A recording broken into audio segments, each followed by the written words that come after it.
overwhelmed by, wow, so many people showing up, so thank you.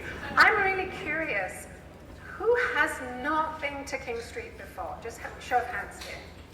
So many of you, wow. I hope you will come back now that you found us, because we do a lot of things here, and as you can see, lots of public programs.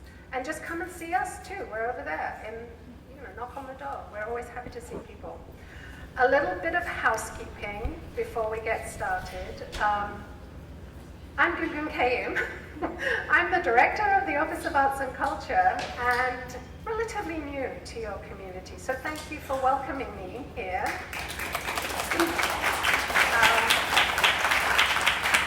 I also want to note that the restrooms are behind you in this direction on my right?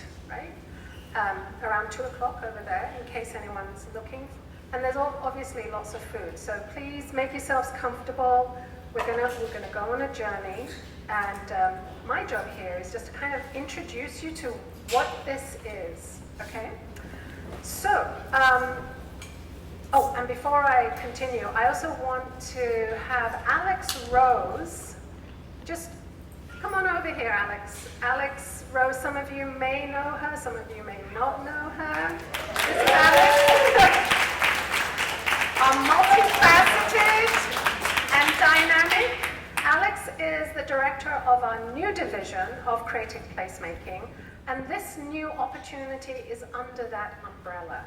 So for many of you who have been funded through our office, just know that our creative placemaking division is new. We announced this resource at the beginning of the year, and now we're getting started. We're doing the work. So Alex is your point person. Yay. Okay. So we're here to talk about Pivot, pathways to innovation, vitality, and organizational transformation. What exactly does that mean? So we created Pivot because we've been out in the community and listening. We've been seeing that and hearing that what so many of you are experiencing firsthand, that the pandemic has changed how we work, create, and connect. And while the public emergency may be behind us, the recovery is not. And there are other stressors right now that we're dealing with in the community. So things are dynamic. So those things are still emergent. Many organizations are still figuring out how to sustain creativity and community in a landscape that is evolving rapidly and looks very different from before. So that's what we are acknowledging. Our audiences have also changed. Our ways of working have changed. And that means we need to change and evolve together as a community. That's why we've done this. Pivot. So it's all about helping arts organizations reimagine and strengthen their business models so that they can thrive in this new reality. Just so you all know, you're going to get this PowerPoint. No worries here. You're going to get this as a recording at the workshop, and then you'll be sent the PowerPoint. So just relax. It's good. Yeah. So first thing you need to know is that Pivot is a pilot.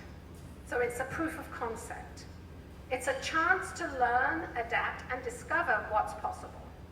What we find together will help build the case for deeper investment and long-term success across the arts sector. So Pivot is actually a collaborative experiment, something that we're co-creating with the organizations that participate. We're not here to prescribe solutions or tell you how to do your jobs. We're here to walk with you, beside you, offering structure, tools, space for exploration as you imagine what comes next.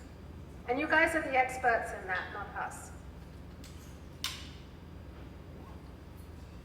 So at its heart, Pivot is more than a single organization. It's really about vitality, equity, and resilience of Seattle's entire arts and culture ecosystem. So because this is a pilot, we presented our consultants, Road Openers, who you will be hearing a lot from in a minute, with some basic guidelines. We're looking for organizations that are ready right now, and those who are who clearly understand the challenge or the opportunity they want to address. They have the capacity and interest to engage fully and are open to collaboration, flexibility, and experimentation. Remember, this is a co-creation. We are creating the basic structure, and we're inviting you in to help us build it together, because this is ultimately for you. We know that Pivot can't address every challenge or opportunity in front of you. It's one part of an open and ongoing dialogue. And we truly appreciate being in conversation with you as we continue learning how best to support this community. If your organization isn't selected this time, please know there will be many other ways to engage. We'll be offering other open learning sessions and opportunities to connect throughout the program. And again, our consultants will be evolving that. Ultimately, we see Pivot as about possibility, about creating the conditions for innovation, sustainability, and growth across our arts and culture community. This work is collective. It's experimental, it's experiential, and it's essential. Together, we can strengthen and evolve the creative fabric of Seattle so that our arts ecosystem continues to adapt and thrive. So with that, I'm delighted to introduce Priya Sarkar, founder of Road Openers. Can you come up, Priya? Most recently, Priya served as the head of arts and culture for the city of Charlotte, North Carolina, so a peer in my realm of work, and was also before that a program officer at the Knight Foundation, which is a national foundation, and worked with many cities around these issues. But last but not least, she's also a multidisciplinary artist, of course. So Priya, thank you, and I'm going to just invite you to take over and help us through the program. Thank you.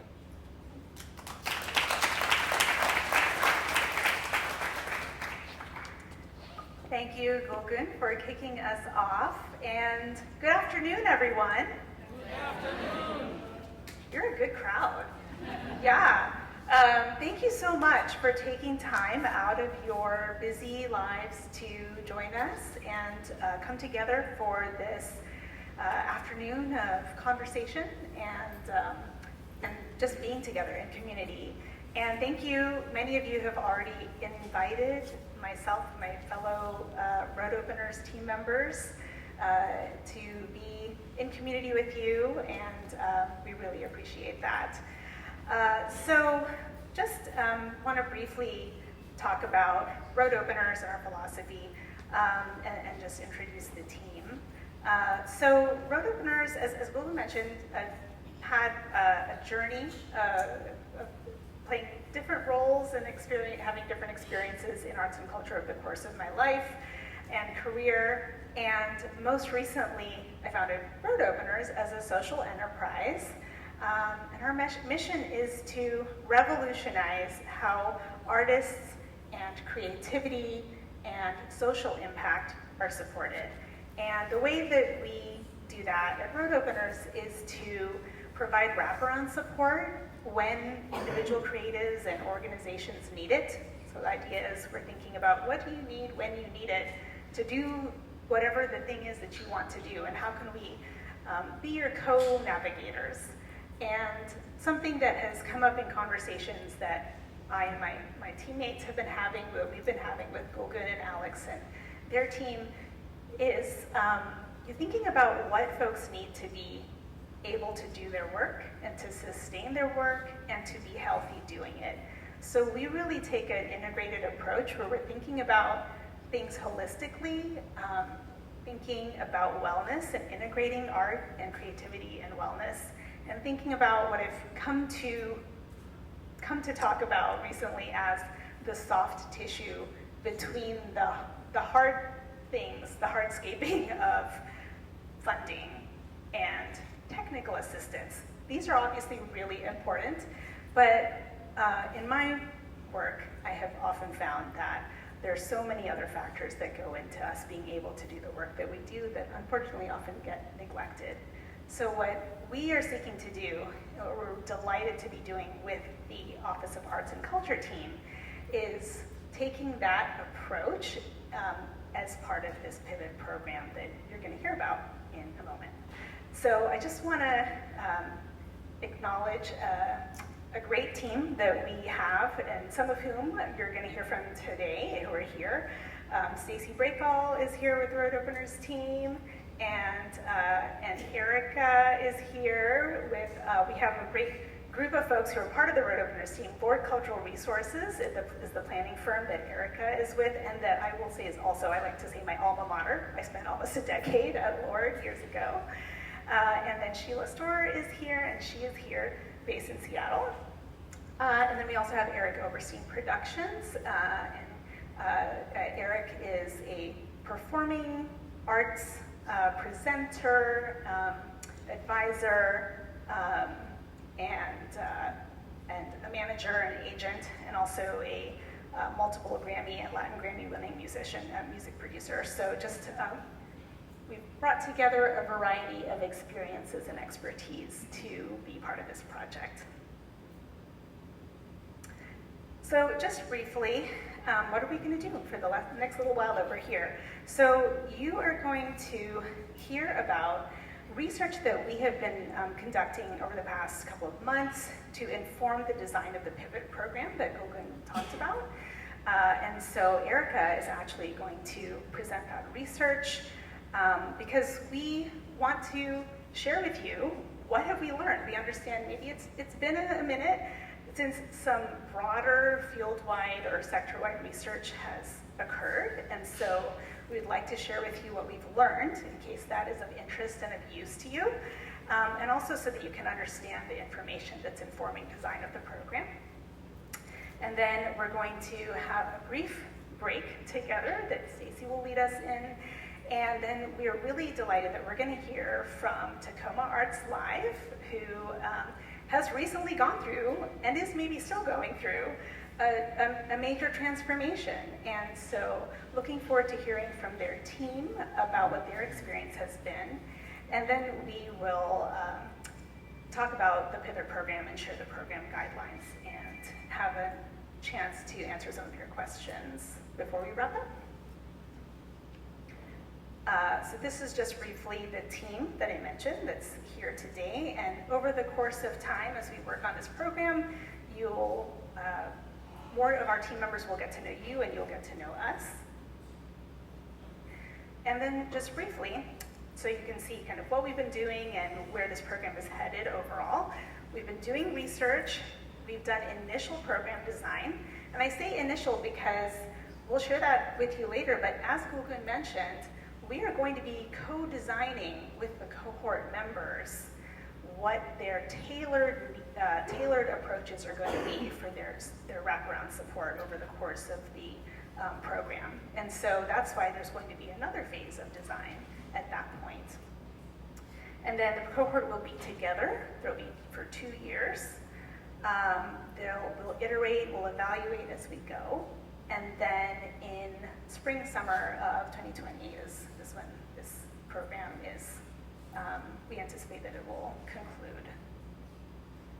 So with that, I'm going to turn it over to my colleague, Erica Rawls, and Erica is going to take you through the high-level findings of the research. Erica, thanks. Thank you, Priya, and good afternoon, everyone. It's so wonderful to be here with you today. So like Priya mentioned, we conducted what we're calling a landscape analysis to really look at the overview of the arts and culture sector and ecosystem in Seattle, but also take a broader view at the looking at the national landscape as well. So this was the purpose of our research. We wanted to understand Seattle's overall arts and culture ecosystem and really identify what some of those major opportunities and challenges are and the overall conditions that shape the sector. We also wanted to understand what financial and non-financial support ecosystems exist to support arts and culture organizations. So not just the grant funding, but the non-financial wraparound supports that Priya and Gokun mentioned as well. And then lastly, the landscape analysis really helps to establish a base of shared knowledge that we're all kind of coming together with the same understanding that can help inform the decisions and design of the program. So these were the 4 research areas that we looked at. The arts and culture funding landscape, and you'll see some of the questions that we were asking here. What is the private, philanthropic, and public government funding like? How are local arts organizations supported financially and non-financially? And what are capacity building transformational programs across the country? What do these look like? How have they supported the transformation of organizations, and what can we learn from these past models? And then what are the most prominent challenges that arts and culture organizations in Seattle are facing? And then how can we come up with strategies and approaches to recommend for the design of the pivot program? So what were the emerging insights and recommendations that came out of this research? This shows where we were getting some of these inputs. So we had 13 interviews with local arts and culture organizations here, interviews and site visits. We looked at 5 case studies of national capacity building programs. We analyzed over 300 CARE and CFF grant application responses, which asked the question specifically that we were analyzing asked about the challenge that the organization was facing. We looked at 56 funding programs from both private and public funders, and we also looked at Seattle's current demographic trends to just ground us in the context of the city. So let's start with the funding landscape. So this was the data that we reviewed, including funding organizations and their geographic reach, the primary focus areas, funding amount and type, unrestricted, project-based, capital, etc., and the eligibility criteria and target recipients. And sorry for all the text on this slide. I'm not going to go over all of it, but just to zoom out and look at what some of the funding trends are in Seattle and Washington State, we notice that capital and infrastructure investments are significant, but they tend to favor established organizations that are capable of managing these kinds of projects, which ultimately reinforces this institutional capacity and limits access for smaller organizations or newer groups.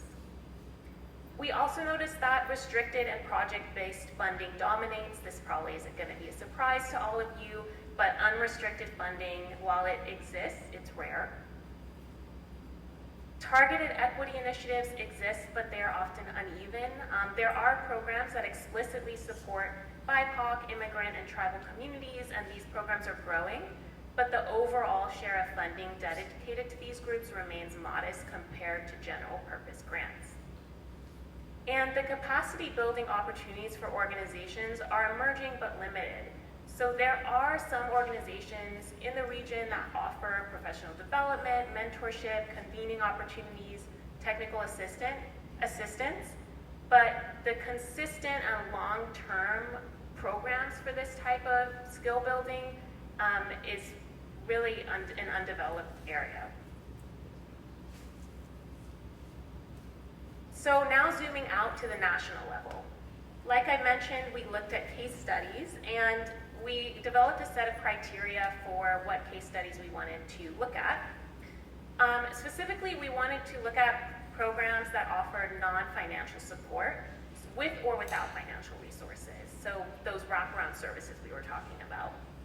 Programs that aim to increase sustainability, build capacity, and strengthen the resilience of organizations. This could be through trainings, workshops, and technical assistance.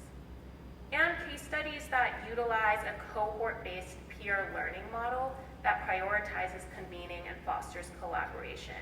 Really an opportunity, like Gokun was talking about at the beginning, for you all to learn from each other since you're the experts in the room.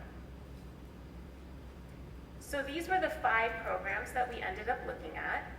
the building the capacity to innovate and adapt through the Knight Foundation, the Cultural Sustainability Program, which is through the Wallace Foundation and administered through the Regional Arts Organizations, the Regional Arts Development Program through the Bush Foundation, the Arts Innovation and Management Program through Bloomberg Philanthropies, and Engage through Mid-America Arts Alliance.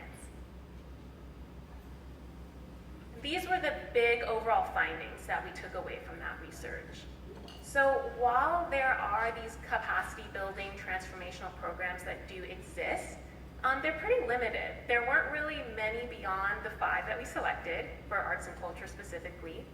And only one of the case studies that we looked at focused on serving communities of color, and except for the Cultural Sustainability Program that I mentioned by the Wallace Foundation, which was administered by Creative West as the regional arts organization, that was the only program that actually covered the Seattle region. So we know that there's also a gap in this region of the country specifically for this kind of support. The second finding is that in some of the evaluation and impact reports that these programs put out, they noted that there's a challenge of balancing the limited capacity that arts organizations have with the participation demands of a cohort learning peer model.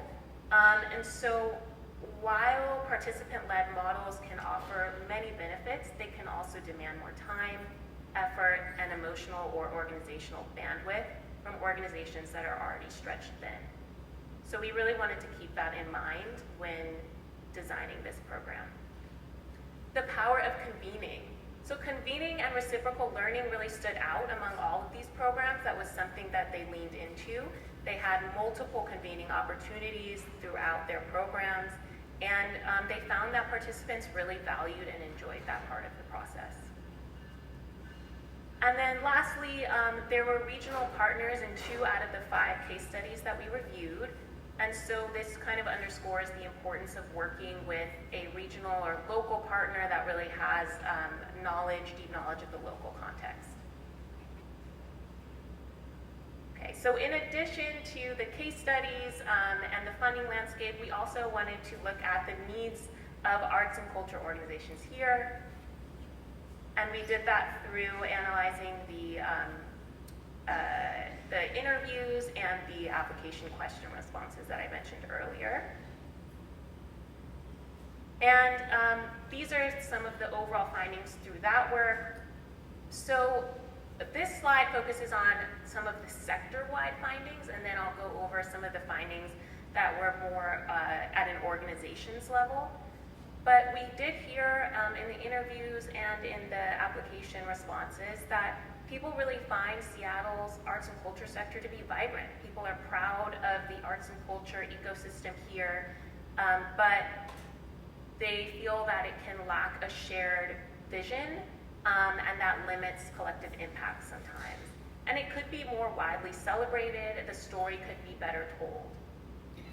There's an opportunity for increased and deeper cross-sector collaboration with other fields, not just within arts, to integrate arts and culture more broadly into civic systems and public policy. There's also an environment of scarcity and competition, with limited funding. That's something that we see a lot in, not just Seattle, of course, but any arts and culture sector across the nation.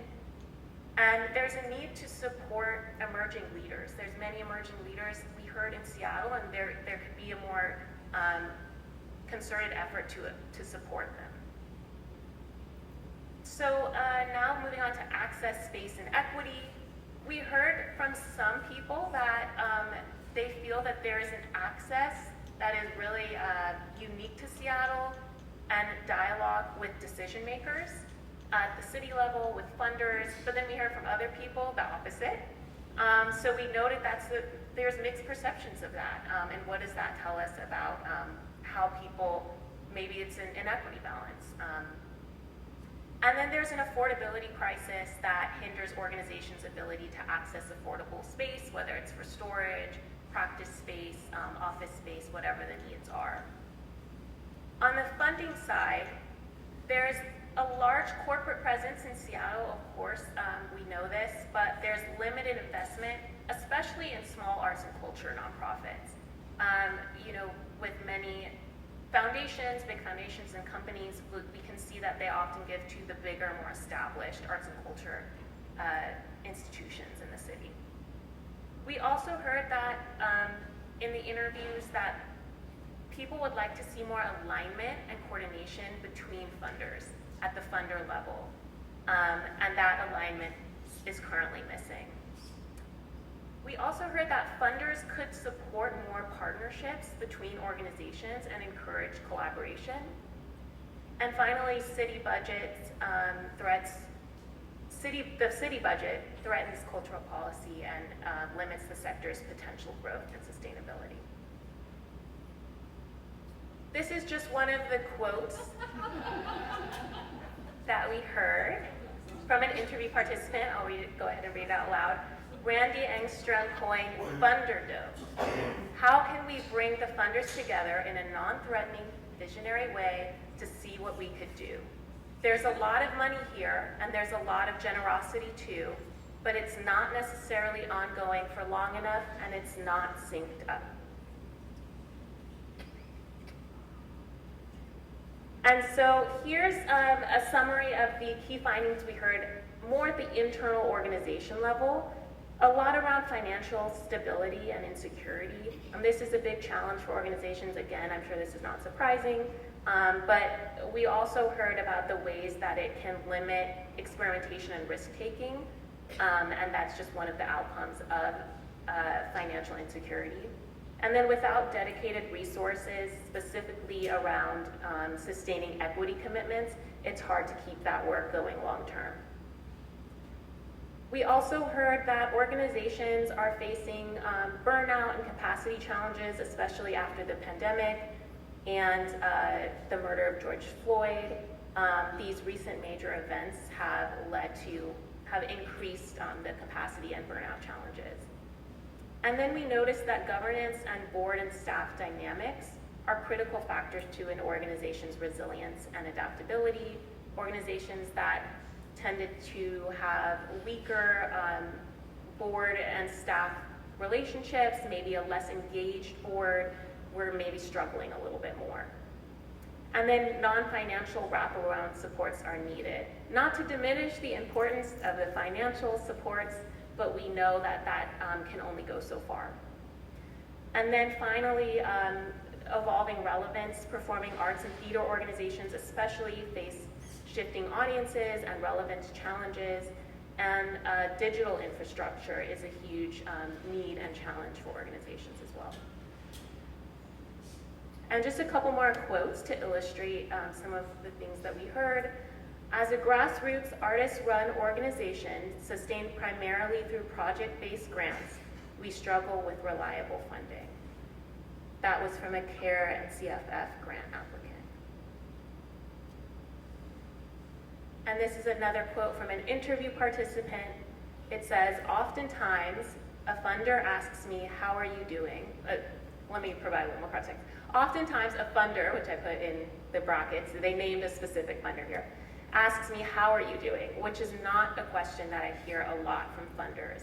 I hear, what are you doing? I don't hear, how are you doing? So what does this all mean for the pivot program design? The first is the capacity building and technical assistance. This isn't something that we are seeing a lot of. This is a gap. And so one of the program implications of this is that we need to build technical assistance and peer learning into the design of this program and make it a core infrastructure and not just an add-on. We also know that partnerships, strategic partnerships is important, and partnering with local organizations to deliver trainings or host convenings and sustain networks beyond the grant period is an opportunity. And then we heard a lot about advocacy and storytelling and the missed potential there for the overall sector. So perhaps a program like this could provide training in impact storytelling, data collection, and policy and advocacy helping participants articulate their civic value and the civic value of arts and culture overall. And then going back to the capacity challenges and burnout, this being a cohort-based program and wanting to take note of the challenges of balancing that with small organizations and organizations that are already stretched thin. Could wellness for leadership be built in, time management and workforce sustainability components, maybe a small stipend for staff backfill to enable participation. These are all things that we're kind of looking at. And then innovations in affordable space. So of course we can't address all of the challenges in the arts and culture sector that were brought up, but maybe one way that we could address this specific challenge is to integrate space strategy training within the program. Could this cover shared use, long-term leases, partnerships with developers, and cultural land trust models? There's a lot of that going on there that's been really successful and a lot to learn from. So that could be incorporated into this program design. Leadership and governance, we talked about the board, staff, and engaged board being really important to an organization's sustainability. And so one program implication is to include executive coaching, succession planning, board ED relationship modules to strengthen that internal governance and long-term viability. And then lastly, since we saw that funding continues to favor large legacy institutions and BIPOC-led and smaller organizations remain underfunded and burdened by administrative barriers, could this program prioritize BIPOC-led, immigrant-led, and small organizations within the cohort selection? So I will, let's see, actually we have a little reflection question. Was there anything that surprised or especially resonated with you from this research? And if you could turn to your neighbor, someone around you, maybe someone you haven't chatted with yet, and just take a few minutes to respond to this question, and then maybe I'll take a few people to share what they noticed out loud.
So,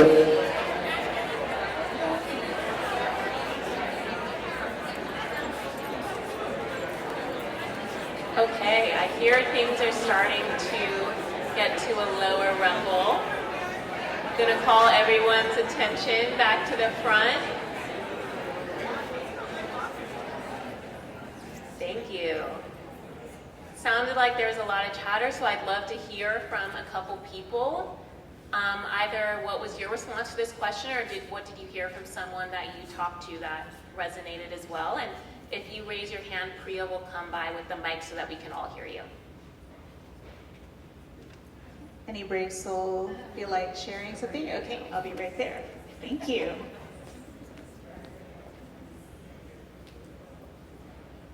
Thank you. My name is Delbert Richardson, and thank you for your presentation.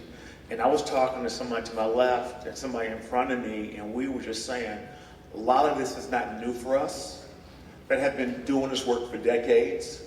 And so the question is, how do we move from that spot to what we're dreaming it to be? And a lot of us are really tired of presentations. No offense to you guys, I'm just gonna make it real clear, right? So the question becomes, how do y'all help us do the work we want to do and not get burnt out, because the work we're doing is so important to the community? Thank you. Thank you. Thank you. So I heard this is not new information. This is things you already know. And tired of presentations, right? What's the next step? Hi, my name is Mani Vadares, and so this is first time for me, so I actually enjoyed it. New to me, but as a consultant, my question to you is, at the end of year one, how would you define success? Thank you. That is a great question. And can I go ahead and I'll take a moment to, yeah, because we are going to do more Q&A like later in the program. So something that we're very excited about is that we're going to be working with an evaluator consultant as we go through the process as well. So we'll be able to define objectives and metrics and learn as we go, to just get back to something that Golden, you mentioned earlier, which is about how we're walking this road with the organizations, and we'll be learning and iterating over the course of the program. And I think one thing that is really important, which we'll talk about again in a little bit, is that the program that we are designing is, we're partly designing it together with you, because we want to tailor the support to the organizations. And because it will be tailored, some of that is going to, some of the objectives and the metrics are going to be defined once we know who is participating. So there's a part of this that is really about that this is going to evolve, and that's part of what is exciting to us about it. We're refraining from being prescriptive. There is an assumption that many organizations are going through things that are going to require some kinds of transformation, especially given the broader context of what we're all living in and working through right now. But the specifics of what those transformations are and what would constitute progress, I don't want to say success, and we'll hear a bit more about this idea from our friends at Tacoma Arts Live in a moment, but we would like to be working with each organization and with the group of organizations to identify what we think progress will be. And then we'll be able to say, well, what do we think it should be after a year? What do we think it should be after 2 years? What do we think it should be further out once the program is concluded? But obviously, something that I think I'm a big believer in, and perhaps some of you have experienced this too, is I think oftentimes, we're not always thinking about the time horizon that it takes to transform, and what is the appropriate amount of time, how long does it take to make X, Y, Z type of transformation, and that sometimes funders don't necessarily have the sort of, perspective or it might be not the right expectations of what should have happened by when. And so that's something that we want to define together with the folks who are part of the program. Does that sound fair? Cool? Thank you. Do we have time for one more? Yeah. Okay. Yes. I think that I speak for myself, but I also think I speak for others, that there was nothing that really surprised me or us when we looked at this outcome. But I think what's really important that as we move forward, that we are in the midst of Sankofa moments where things are coming back around that we would never think that we would be experiencing or hearing or seeing. And that in this time, the arts has historically documented what was happening in time. If you want to know what's happening in time, look at a movie, read a book, and it's there. And so what I would say to you is that this is definitely important, because how we move, how we work through this process is going to be for the next 3 generations of how they look at. The information that comes over social media that we're hearing on TV right now, they're going to remember that for a generation. I'm a person who was born during segregation. It's been a long time since that time, but I still remember the impact of it. So I think that, especially if we're going to look at how we're going to make it better, failure is not an option.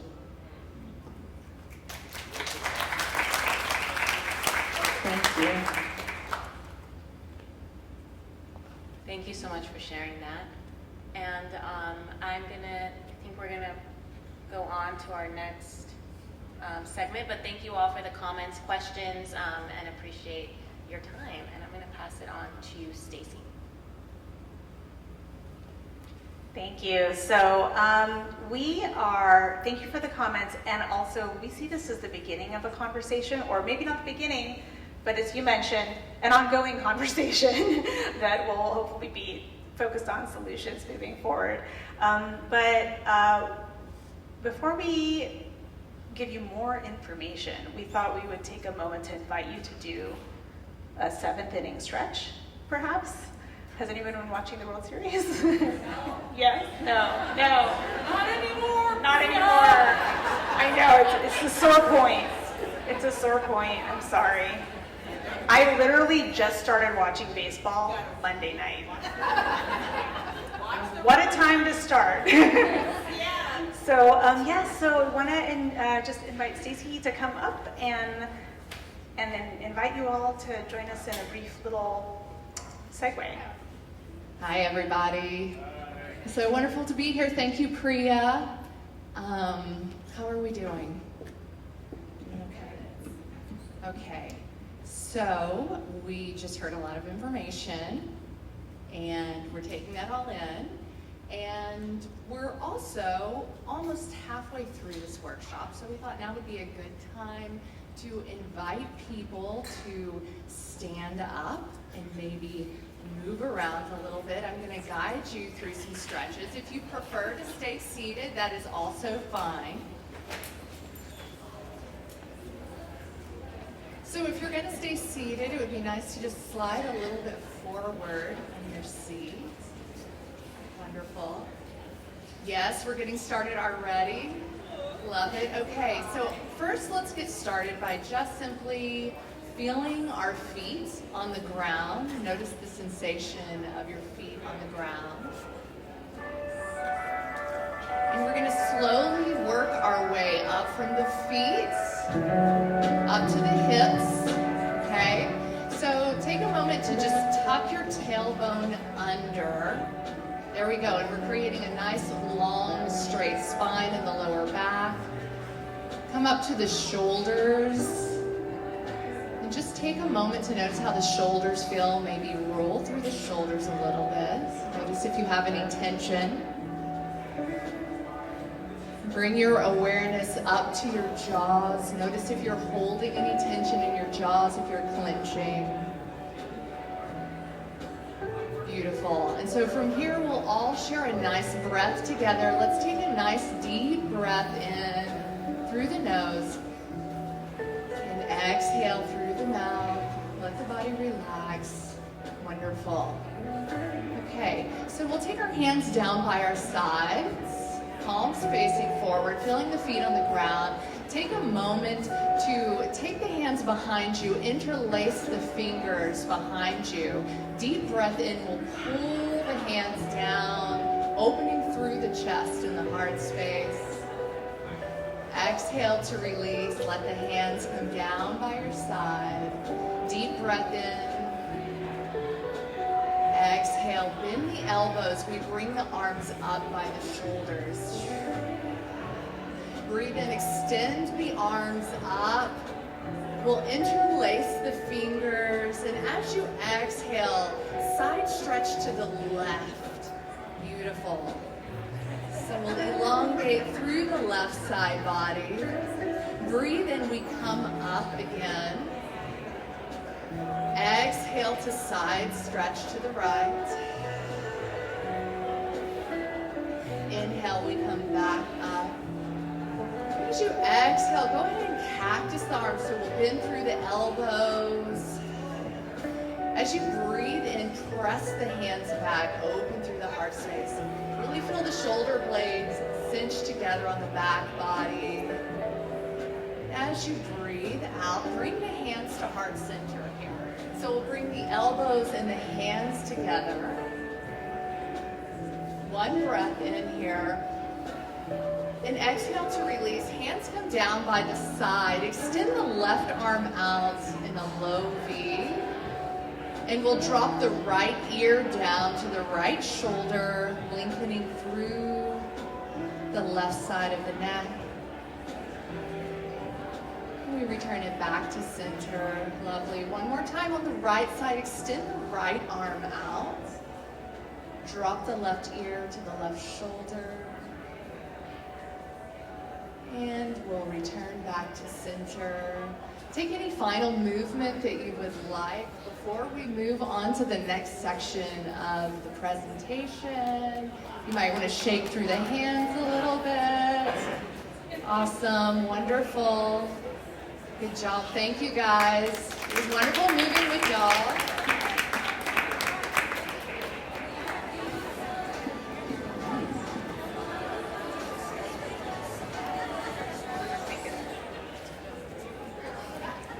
All right.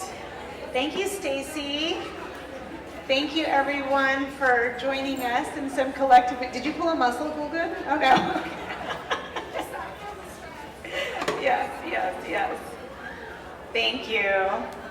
Yes, Stacy is a wonderful mover and yoga teacher and does a lot of work with collective movement for individual and community benefits. And we have danced together for almost 30 years. All right, so thanks everyone. Yes, feel free to take whatever breaks and grab some more fuel if you need to. We are now going to transition to our fireside chat. And so I'd like to invite up our friend and colleague Sheila Storer, who is going to moderate. Thank you, Sheila. And she'll call up our friends in a moment. Hello. Oh, wow. Okay. Come on out. I have Katie Stricker Lappier and Tony Gómez from Tacoma Arts Live.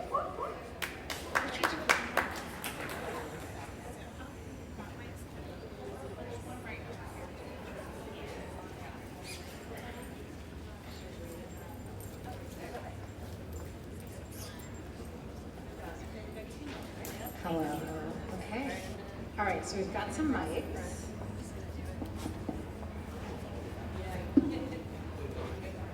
All right, so I'm just going to jump in and say Tony and Sheila and I were debating. These chairs are beautiful, and they look very comfortable.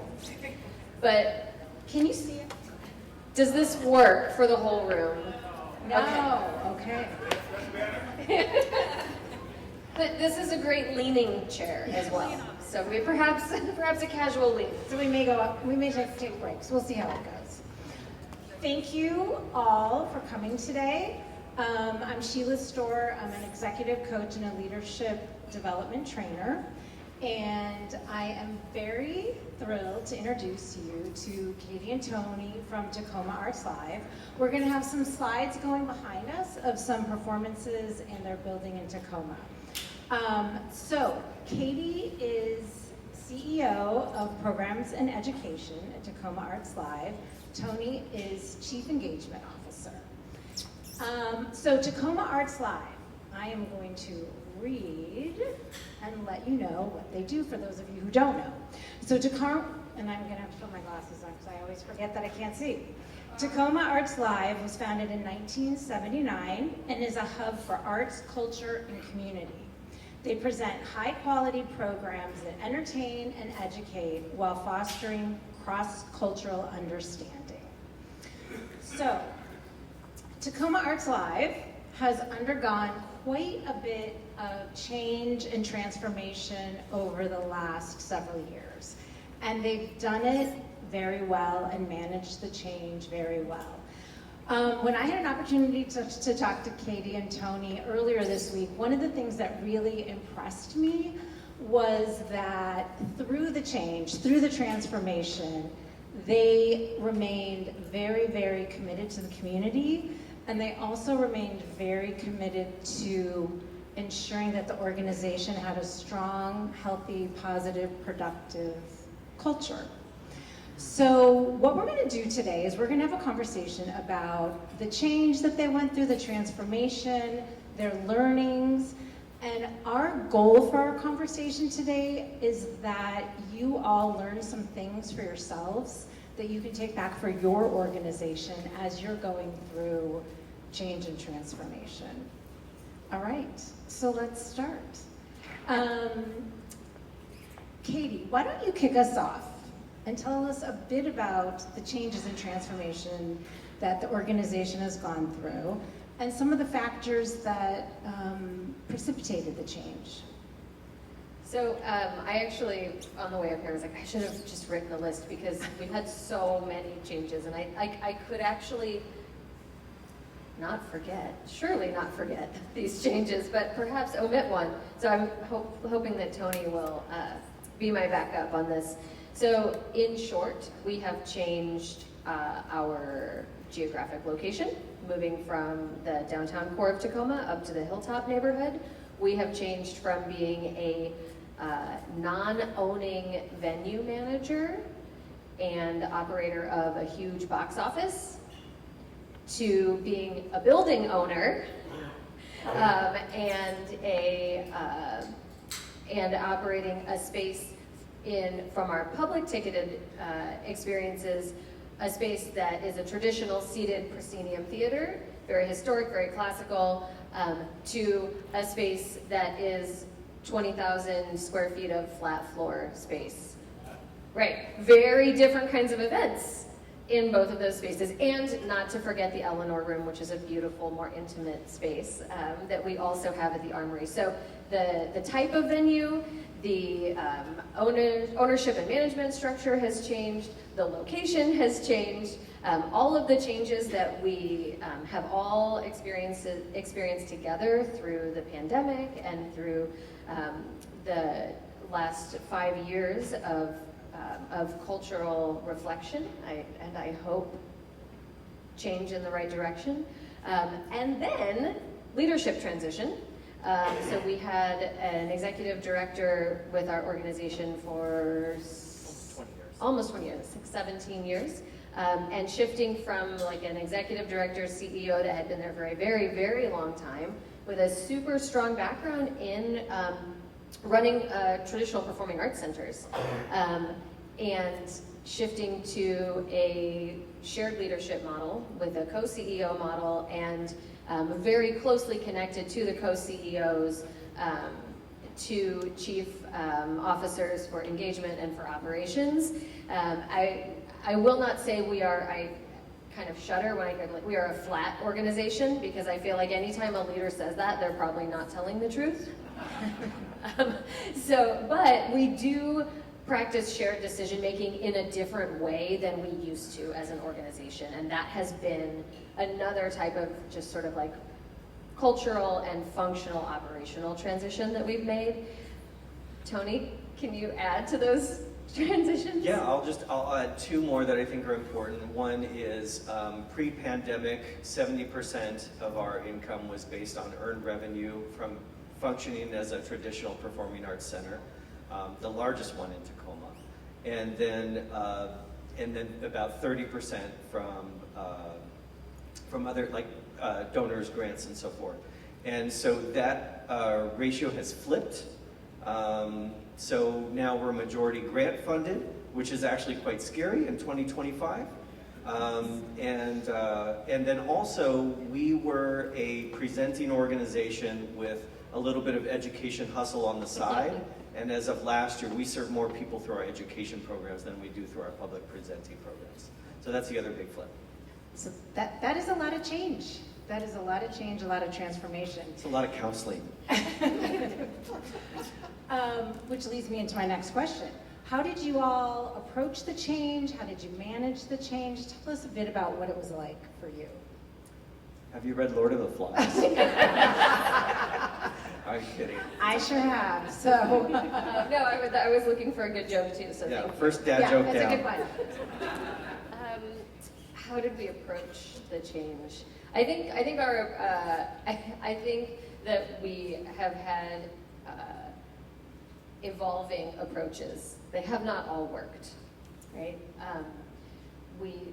I remember our past CEO talking 5 years ago about the move to our own venue, to not ticketing, the volume of programming that we did at the city theaters, and talking about this is going to change our business model. This is going to, and as a staff member, I was like, but what is, okay, it's going to change, but what does that mean for me? What does that mean for the work that we're doing? And that was, I think, harder for everyone to really get a grip on than what we expected. It sounded so, we're changing our business model. What does that mean? And how long does it take to do that? So we have definitely pursued some new funding opportunities, not all of which are the kind of really loved hearing in some of the findings about the length of funder investments needing to sync up with the length of time that it takes to make change. And I think that's something that that's an issue that we are going to be coming up against very soon with some of the funding that we have been able to secure over the last few years. A lot of the approaches around programming, something that's been really interesting. So Tony and I actually come from the education and community engagement team. We just sort of like kept doing our thing, and here we are. So I just want to say, like, there is a strong arts education bias standing up here, and a deep belief in that work. And so, in some ways, our arts education programs were able to adapt more quickly to the changes that we were going through, because many of them were out in schools and out in community locations and in neighborhood centers. And so I think the creativity of artists in our community and that ability to adapt what you do, that really was shining through for the last 5 years. Public ticketed events, right, where either with local artists or with national, international touring artists, we've seen, as many of our peers have seen, that ticket sales don't look the same as they used to. And I'm seeing some heads nodding, right? I don't think that's one that we've really figured out yet. Yeah, I mean, I'll add a couple things that I want to just kind of state, it's probably pretty obvious, but we're not here because we figured out the secret sauce and we're doing a cooking show. We're very much, standing alongside every organization here and acknowledging that there is the collective wisdom in this room is really impressive. and that the challenge is significant because we look at the pandemic, and we talk a lot about the pandemic, but the pandemic was a catalyzing moment of something that was already happening in this country. And if you look at changes in how people spend their time, and you look at the graph of the amount of time people spend in groups, which is where they usually interact with the arts, and the amount of time that they spend by themselves, whether that's driven by phones or whatever, that is significant, and that's been coming for us for a long time. The models that the arts rely on, that public media rely on, have a generational expiration date on them that we have been quietly but not fully addressing before the pandemic, and it's really come home since that time. Whether we're talking about membership and subscription models versus day of purchases, buying tickets in advance. Raise your hand if you used to have a fair number of advance event, kind of investment from your public versus everybody buying in the last 10 days. Anybody experiencing that? Okay, so that is a massive challenge in terms of how we create our budgets, how we shape cash flow, because a lot of the models that we've used fully for a generation and a half just are not going to be working anymore. And I think for our organization, there was no kind of clear, these are all the things that are happening to us, and this is where we want to get to, and we're gonna steadily get there. The Lord of the Flies. Yeah, no, it was like being a teenager in middle school, and you wake up and oh my God, my face is covered with pimples, right? And you're like, okay, how do I deal with the crisis of the day, right? And so, as to Katie's point, we've tried a lot of different things, and some of them have been more successful than others. But there are some through lines that I want to keep in mind, and one through line that goes through the organization for at least the past 10 to 15 years is this idea that it is arts in service of community. And so that's been kind of like a guidepost for this organization in terms of how we create art, how we take part in collective impact work that happens across Tacoma. Obviously, Seattle is going to need to do its own homework about who is Seattle, but for Tacoma, I can tell you that it is mainly a working class community. There are more folks without college degrees than there are with college degrees, and it is also a community that, while many of us reside in Tacoma, many of us work in many other places too. So understanding Tacoma, and for us also understanding the neighborhoods where we function. So Tacoma Arts Live is a nonprofit that was created as part of a public-private partnership to activate, to revitalize the hollowed core of Tacoma's downtown, which from the 1960s onward was this empty shell as malls came in. There was nothing holding downtown Tacoma. And obviously regional businesses here, so there was and that's the beauty and the challenge of Tacoma, is you see it in the architecture, all these gorgeous buildings from the early 20th century that need to be repurposed, right? And so that's true for our economy and our street traffic and all those kinds of things. So our whole reason for being from the late 70s, early 80s onward was to activate these beautiful historic vaudeville and moving picture theater houses that were downtown. And we did so with this idea that we were creating the community's living room. One of the things that happened in the pandemic is that we got feedback the city level, and this is not to throw shade at the city, but the city was looking at the theaters differently. How can the theaters be sources of revenue? Well, that doesn't jive with a nonprofit arts organization that's based around access.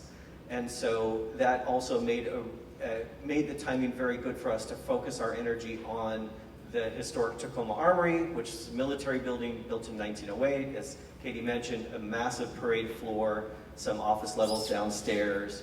Yeah, in the pictures you can see different ways that we try to animate that space.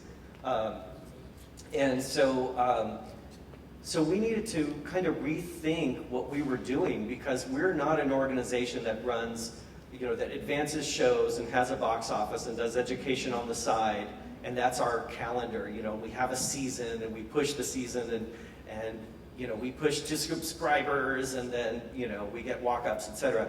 That whole calendar, that whole structure of being had to change. And the space, we needed to get used to the whole idea of a new space. Honestly, we spent a lot of time in our first years at the Armory. We moved in 2021 is when we fully moved in. We spent a little too much time trying to turn the Armory into a fixed seat theater when we needed the Armory to be the Armory. So that was one of the challenges. Sorry. Yeah, go ahead. No, I just saw someone. Oh. and There's a lot of great everyone someones saw in me here. see someone. Yeah. So I would say we've gone some different directions. Like, so for example, the immersives were really, really big for a minute. And they were really helpful to us as our traditional, concert type programs were diminishing. So we leaned heavy into immersives, but then immersives start to drop off. The other thing that we're dealing with, and sorry, I'm just going to keep going, is that we moved from being in a downtown space to working on the hill. And I live in the hilltop as well. And it is one of the things that was very much in our minds, very much on my mind, was this fact that we're a downtown mainline institution that's historically white-led with a strong history and a strong economic position, relatively speaking, moving into a historically black and immigrant neighborhood. And what does that mean? Because arts can be a double-edged sword. Yes, arts can vitalize economy, but sometimes in that process, the people who are already there don't get to share in that revitalization. And so that question of how do we use the space in a way that that is honoring the creative energy, the community that's already there. And so that's how we came up with the ACE program, which I'm going to talk about a little bit. Thank you. Thank you for sharing all that, and I've got to go back to Lord of the Flies. I think the thing is that we kind of kid ourselves and say that change is awesome, we love change, and change is really difficult. I'm curious about the culture at the organization. So it's very clear to me that the two of you were very focused, clear on where you were going. How did you get the rest of the team, the rest of the staff on board? What was that like for you? Or what is that like? I mean, and it's not just us to them, it's also sometimes, Absolutely. Them to us. Absolutely.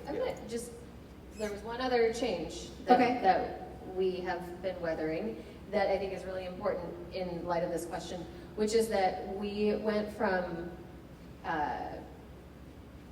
in 2019, a full-time staff of about 35 with 20 to 30 seasonal part-time employees to today we are a full-time staff. As of the person who started first day today, we're a full-time staff of 14, 15? That is That's a big change. That is a big change. With maybe 15 part-time seasonal folks. The part-time seasonal folks with us are mostly a huge crew of teaching artists that we employ, and then some front of house and event-based staff. But that culture piece, like we had a lot of culture to address, right? Especially as we had to let go of so many of our dear friends. Can I ask you, why did you have to decrease staff like that? Was it funding? Yeah. Funding. 100% funding. Some of the kind of like colliding factors, right? The SVOG money and like how organizations chose to spend down their SVOG money, who had that money, and the timing of that spend down really impacted. One of the things that our past CEO did that was really incredible is he used that money at the time of the pandemic to not lay off staff. This is something that was an interesting approach that he took to not lay off staff so that we would be staffed up and ready to come out of the pandemic and just hit the ground running. And we didn't come out of the pandemic the way we thought, and funding didn't come out of the pandemic the way we thought. So that had a pretty big impact on staffing. And we have seen some funder priorities change. I'm not sure if I should name the large Seattle located company that changed their funding priorities and has gone in some interesting directions where we have not had access to the funds from Boeing that we have had for our, I'm sure all of you went into that, oh, we're not funding the arts anymore, Boeing? Oh, what do we do that you've prioritized? I see some head nods. And even that is starting to shift too, even in the last couple of years. So there have been some large funder shifts. And then for us, with doing a lot of school-based work, the school district budget crisis, as their pandemic funding from the federal government has been running out, and as different sort of legislative things locally to our state have impacted the school's ability to fund programming and to have more flexible dollars. You asked about culture, though. I just talked about money. Well, I mean, I'm guessing having a huge staff change like that was pretty traumatic. And pretty traumatic for the people that were left behind as well, who kept their jobs. So how did you manage all of this, through all of this change? I mean, the North Star, again, is art in service of community, and the idea that, that what I think keeps us going is this idea that it does make a difference in our community when young people who don't have access to an art form get that access, when communities that couldn't otherwise produce are able to produce in the Armory. Those things are important for our community. They're important for the soul of our community. It's also important for the economics of our community. And so that has really been a key to how we shape our culture. And honestly, culture has been hard. We don't have a perfect culture at our workplace. It's even though we have more group decision making on the leadership level, there's still a little bit of a chasm between the leadership level and rank and file staff. Communication is always an issue. When everybody has too much to do, you don't have enough time to process things appropriately. And so I go back and forth between the idea of like, we got through it, or are we in a game of dodgeball and we're not out yet? Somebody said to me recently when I was moving too quickly, you made me think of that sometimes we're moving too quickly to do what we're doing well and to really honor the people that we're working with. And this person said to me something I said to staff during the pandemic, which is, and it was like advice to me yesterday, that was, sometimes you really do need to take a break in order to do more work. Just working until you collapse is not the efficient use of your time, and it doesn't care for your body, your mind, and your mental health. And so it's funny, I was like, they said this to me, they're like, I think you need to like go for a walk. Maybe you should take a break. And I was like, no, I have this and this and this and this. And then I realized I was getting my same advice back to me that I had given during 2020. Like, Isn't that it fun on when a that Zoom happens? call. Yeah, so fun when we get our words back to us. Yes. So I do like love that about our culture though. We do speak what we see to each other in pretty well. Not always, I'm sure I can't speak for everyone, but there's a lot of grace. Because there's a lot of error. There's a lot of error. So Well, there has there's to be a no lot of perfect grace. culture, right? Because Yeah. we're human beings create our culture, we create the culture, and we're never doing anything perfectly. Yeah, and I do want to go back to the idea of like the how challenging it was to have to rescale the organization, and that having to, for an organization that had a really low turnover, so you have people that have been at this organization for, lots of people well over a decade, and so. And both of you included in that, Yeah, right? and so having to look at positions in terms of functionality is very hard when you're connected personally to everyone in the equation. And the hard part is that is very much that kind of like, the word's escaping me, but where we're kind of getting smaller in some ways. Yeah, constriction is a reality that a lot of us are facing in this sector right now. Definitely. I am just going to check in on time. Do we have Thank you. We have like maybe 5 minutes till we would maybe want to open it up for some questions Perfect. for our friends here. Okay. My last question for you, and feel free to fill in anything that you'd like to share that I may have missed, but I'd love to hear what you would tell our friends in the audience, like a couple of your key learnings that you would love to share with other organizations who are going through change. I mean, we're all going through change, but like, what are a couple key things that you've learned? Let me just say, it can be maybe what you've learned about yourself as a leader, or what you've learned about managing change. Well, I'll take this opportunity, as you think about it, Katie, I'll take this opportunity. So we teach together all the time, not all the time, not as much as we'd like, and usually it's order and chaos. I'll just share, though, that to respond to that question, what have we learned? A program that for me has been transformative. And so when we moved into the Armory, as I mentioned, I was very aware of what's happening in the Hilltop. And I want the story of the Hilltop to maybe be a little bit different to the story of what's happened in the CD in Seattle, or what's happened in Western Addition in San Francisco, or you name the city, you name the neighborhood, right, where we're talking about displacement and gentrification. And arts organizations have been in that mix in so many cities across this country. Can we do it better? And so there was a lot of conversations we were having with civic leaders around the Hilltop as we were settling into the Armory.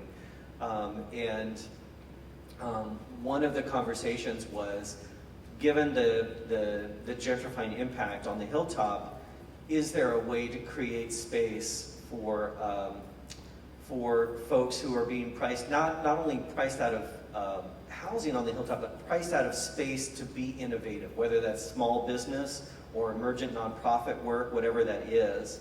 And so we started to look at how could the Armory be that space. And we've created a program that I mentioned earlier called the ACE program, Accelerating Creative Enterprise. And it is an incubator for BIPOC and women creative and cultural entrepreneurs. And that is cultural and creative entrepreneurs in both the business and nonprofit sense of entrepreneurialism. And so we opened that, we set aside a suite of offices to create a co-working space. And we're like, gosh, I hope we have like, our initial goal was 18 to be in the program. We're about 140 right now. Congratulations, that is amazing. There's actually some ACE partners here in the room because it's open to BIPOC and women entrepreneurs across the state. So what happened was a couple things. One is we have this goal to transform the Armory into this hub for arts, culture, and community, but we don't have the resources or even the curatorial knowledge or capacity to do that on our own. But to the extent that we can create space for community partners that have vision and need resources to make that happen, then we can be working together. So in a way, so let me share what this program has done. In last fiscal year, 5,500 hours worth of co-working time that were accessed by everyone from graphic designers and clothing designers to literary groups to makers markets, so different organizations from Southeast Asian Comedy Collective to Black Night Market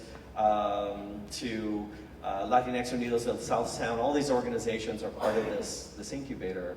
And so their activity is bringing the Armory to life, and it's allowing us to do two things. One is to meet our obligation to create this hub type space, and it's also providing cover for organizations. How many people here wish that they had more unrestricted funding, right?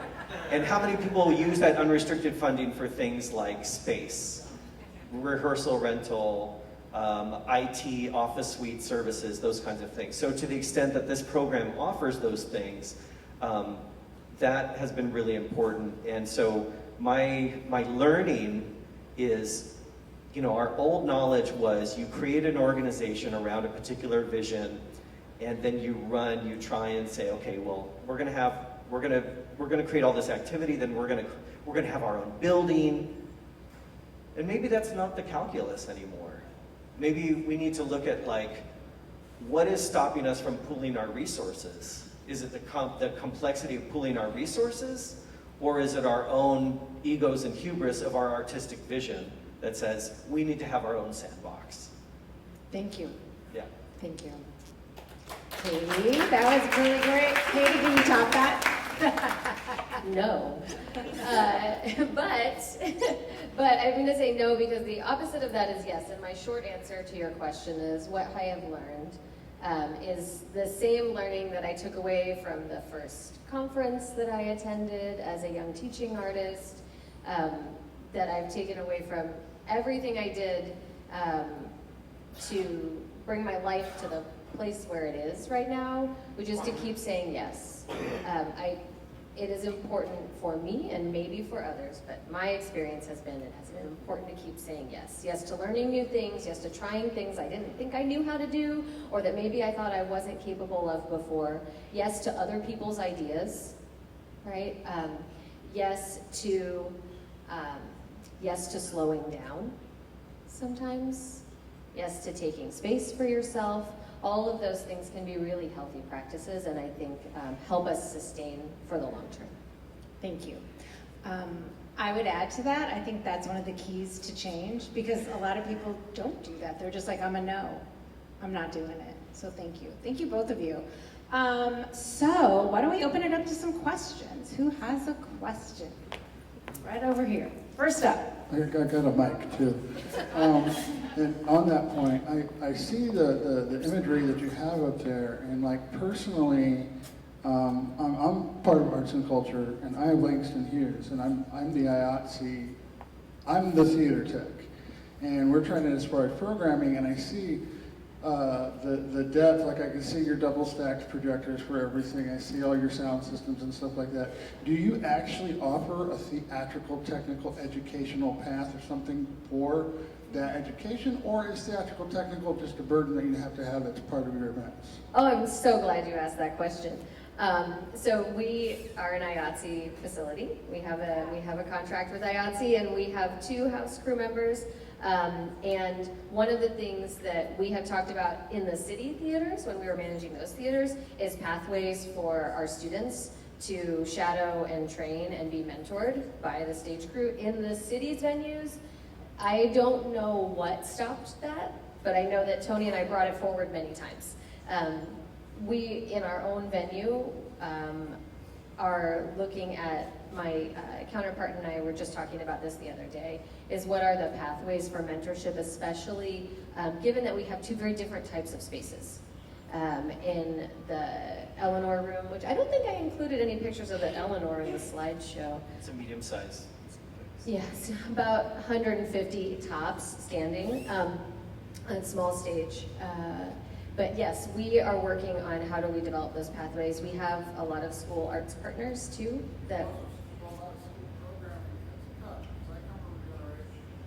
Could you use your mic? Yeah, I grew up in like Chicago and Detroit, and I went to like, you know, high schools that had full hemp houses.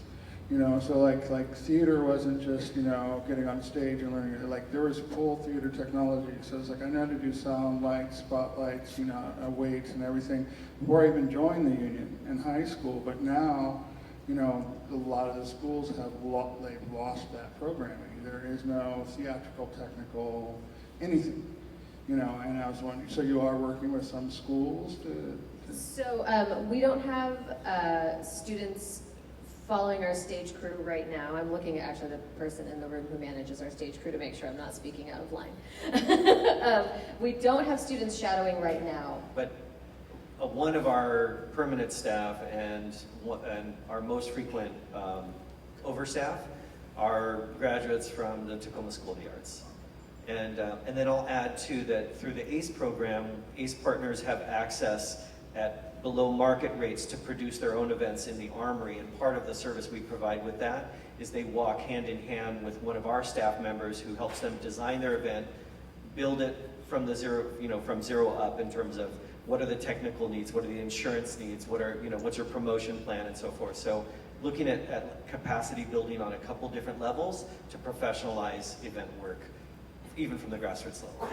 Thank you. Do we have another question? Hi, I'm Michael Hershenson, and I'm obviously of the older generation, but I built a museum in our armory. I ran a major cultural festival in our armory. And one of the things, and that's Seattle Center's armory, and one of the significant differences and one of the best things about our armory is that we don't own it. The city owns it and maintains it, patches the holes in the roof and doesn't have to worry about maintaining the building. And I've always championed that for not-for-profit organizations. Why do you think it's better that you own your building? I don't know that it is. So, I mean, I will be the first to acknowledge that, basically what owning a building means is taking on debt and taking on risk. So, And most nonprofits are not structured to take on debt. So yeah, we have roof issues, we have ADA issues, and so forth. But I will say that I have always been a strong proponent of the public-private partnership. What happened in Tacoma is that you had an organization that was entrusted with that work, that invested in that work, that raised over $30 million outside from the private sector to restore those buildings, and then was told without evaluation, your contract is going up into a public RFP. And we're interested in a revenue-driving model versus an access-driven model. And so when your public partner walks away from you, but I actually agree with you in the sense that I don't think every arts organization needs its own building and shouldn't have one. I'm here, you know what I'm excited about this building? I love the walls and the gallery space, but I love that it has an HVAC that is going to always be there. And so, absolutely, we should not all be aspiring to have our own buildings. I think, though, we need to be creative in terms of how we create agreements with public entities about the longevity and the process for how that partnership is maintained over time, and where each side of the party has a certain set of expectations that they need to meet to be able to continue that work. And I think it's been really important as we became owners of the Armory to figure that, to Tony's point about sharing resources and continuing our focus on access, that through the ACE program in particular, we have so many, not just hours of co-working desk space time that have been used, but rehearsal space time and community programming driven by the ACE partners with the access that we are able to provide right now with the huge resource that we have, which is a building. So we have a responsibility in how we use it. So for example, this week, it's Wednesday, so far in the first 2 days of this week, we've had a capoeira group, a LGBTQ+ youth choir, Tacoma refugee choir, a hip hop group, and an improv group, all having their rehearsals in the building, and they're paying nothing. Wow, remarkable. So I think we have time for one more question. One quick question and one quick answer. Oh, okay. Yeah. All right, I'm coming for you. Here we come. In the meantime, we'll work on our quick answers. Thank you. These are great answers. I have to keep an eye on that. And I also, let's go with the question. Yeah. Greetings. My name is Kim Kamara. I'm Executive Director of Winds of Change Alliance, based in Seattle for over 20 years. I'm unenrolled, affiliated tribal. I represent our tribal enrolled peoples, and all of our staff around me are enrolled. I want to make that specific. I also would like to acknowledge all of the ancestors of the lands we're standing on, sitting on in this moment, from Snoqualmie, Puyallup, Muckleshoot, Suquamish, Squaxin, Tulalip, and all the rest that go up, and all the rest to the west. And all of your ancestors that are here in this space right now in this moment. So thank you. Give thanks to them for being present. We're all in support of our people, especially our youth. So as I sit and listen, as I have many years here in Seattle, and the story's the same across the United States, pretty much, I haven't heard anything about Indigenous community being involved with you in your organization. You are a city that has the 5th largest urban-based tribal numbers of people. You have the only one of 2 reservations in the middle of Tacoma. Our elder is Jeffrey Thomas, who works for the tribe as Timber Fish and Wildlife Director. He's enrolled Muckleshoot. His partner runs the Tahoma Indian Center that's in Tacoma. So in listening, as usually how it goes, we're at the bottom of the presence scale. So have you ever, or do you consider connecting with all of these tribal, creative, young people, artists, older people, anyone who is in your area, to work with what you're offering, because you're offering some excellent things. And it needs to be said, the audience in here needs to hear, because we are the first peoples of the lands, and we are always striving to bring up our presence in the creative capacity. It's who we are.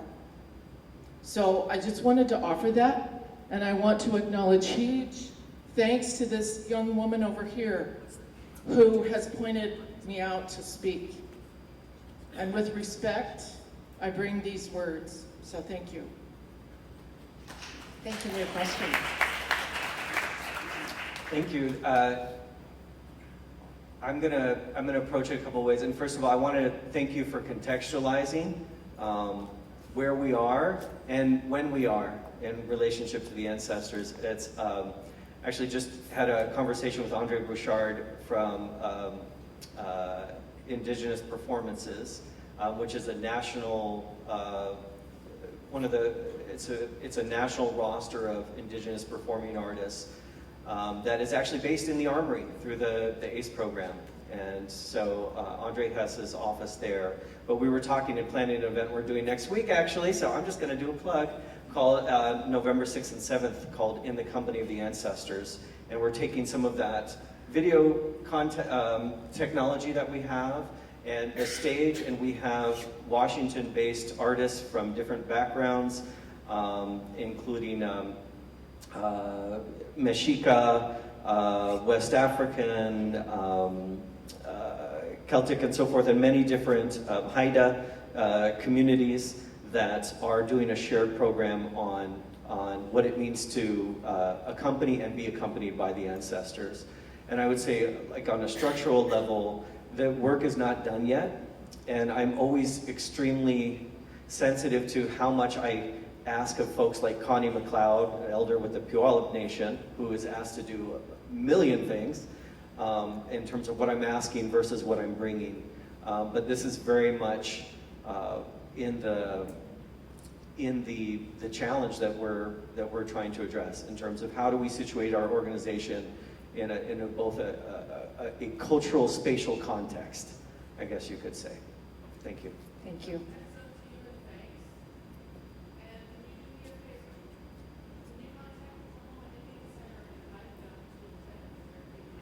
Absolutely. Thank you. Thank you. Thank you so much for sharing all of your wisdom. Really appreciate it.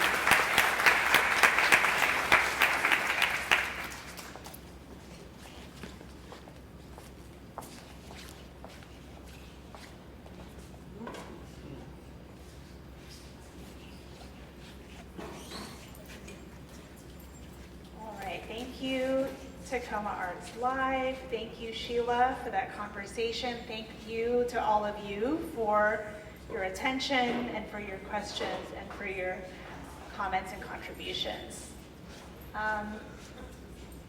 I really appreciated that conversation for many reasons, and among them are that I feel like I heard themes that have been part of conversations that our combined Road Openers and Office of Arts and Culture team has been discussing for the last few months, and that we've also been hearing in conversations we've been having with some of you during our research. And I kind of think of them as ingredients for / factors in organizational transformation. And I think some of the things that you talked about that are sticking with me are clarity of mission and clarity of purpose, communication,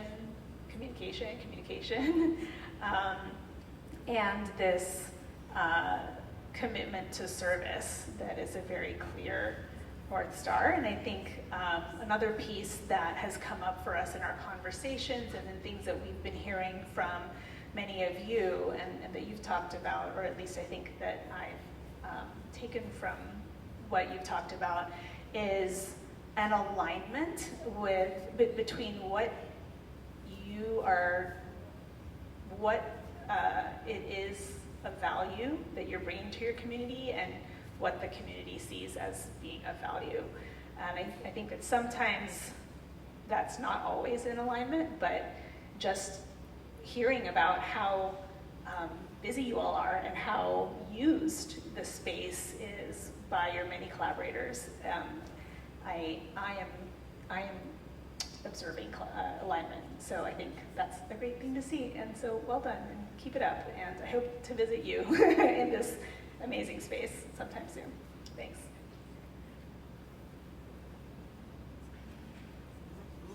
Some other great photos. I didn't want to accidentally have the video going while you were speaking, so I just waited to be cute. So now we're going to take a few. Start in the laundry room. All free. That's the video. Oh, okay. Well, okay, thanks. We'll see if we get cute to go to the laundry room again. So now I'm going to take us through an overview of the Pivot program. So essentially, what is this program that we have done, designed initially to, I think, serve as a vehicle for the types of transformation and support that will, some organizations will be going through over the next couple of years, and of course that we look forward to together tailoring and evolving over time. And we will have some Q&A that Gulgun and I will be able to do at the end of this. So I'll just ask for your patience while I kind of go through the outline of the program, and then we'll be happy to answer questions. So just briefly, this is, I know some of the stuff is a little bit small, so don't worry about it. I'm just going to tell you what's on this slide, and also you will be receiving this later.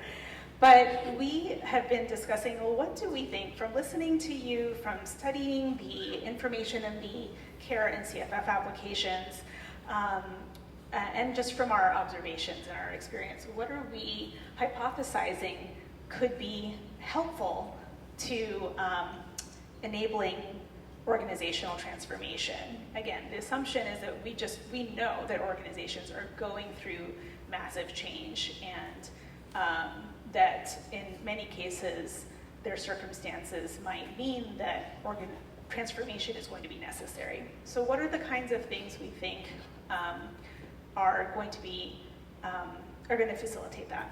So on an organizational level, we are hypothesizing that it's going to take organizations who are self-aware and are open and curious. And I think you heard some of these things. I think another thing is like self-awareness and an openness to doing things differently, maybe, to saying yes, as you said, Katie.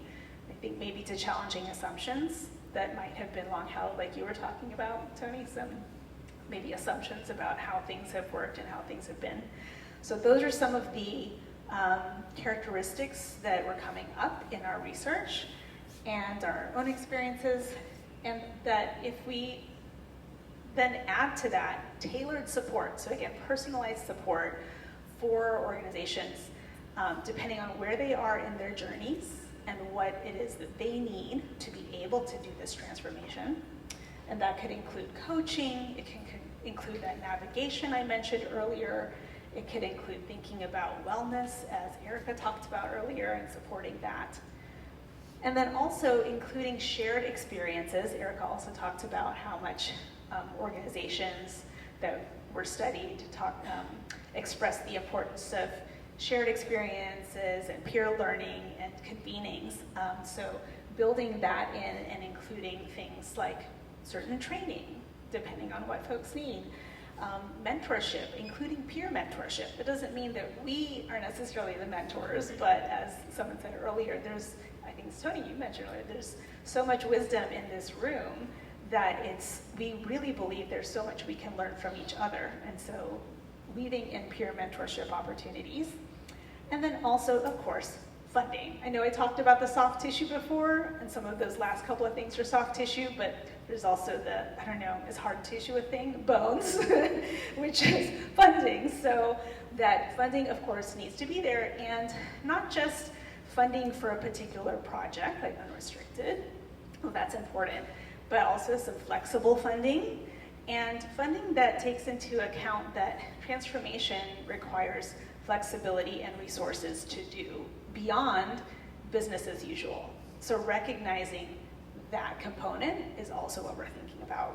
And that if we combine these things, that is going to help organizations to be able to innovate, to be adaptive as needed.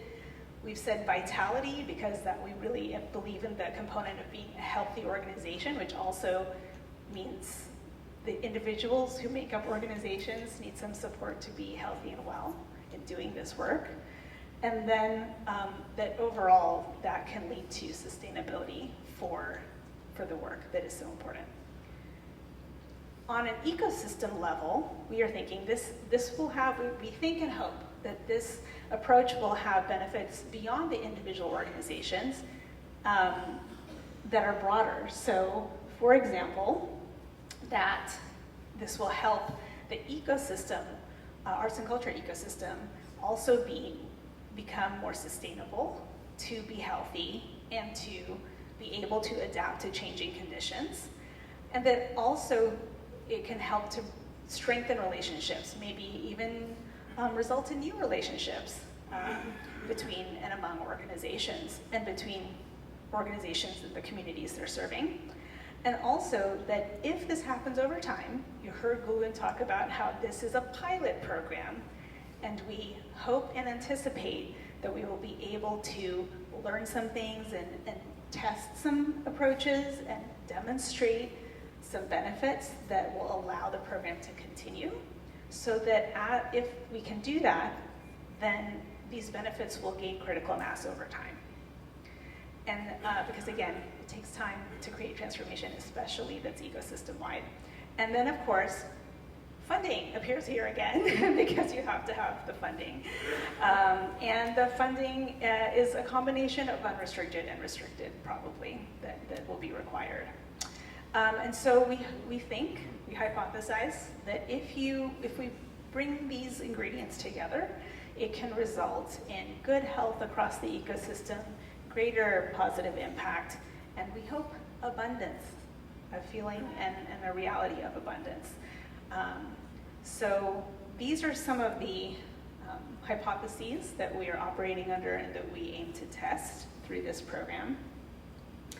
So briefly, their overview of the program purpose. These are a couple of, this is a kind of condensing of the mandate that we received that Gulgun talked about at the beginning of the program, which is that the hope is that this program will foster transformation and in arts and culture organizations that puts them on a path to sustainability. We say on a path because, again, we're recognizing that transformation and change take time. A 2-year cohort, that we have a bit of runway to help get some things going. But do we think that an entire transformation is going to take place in 2 years? Probably not.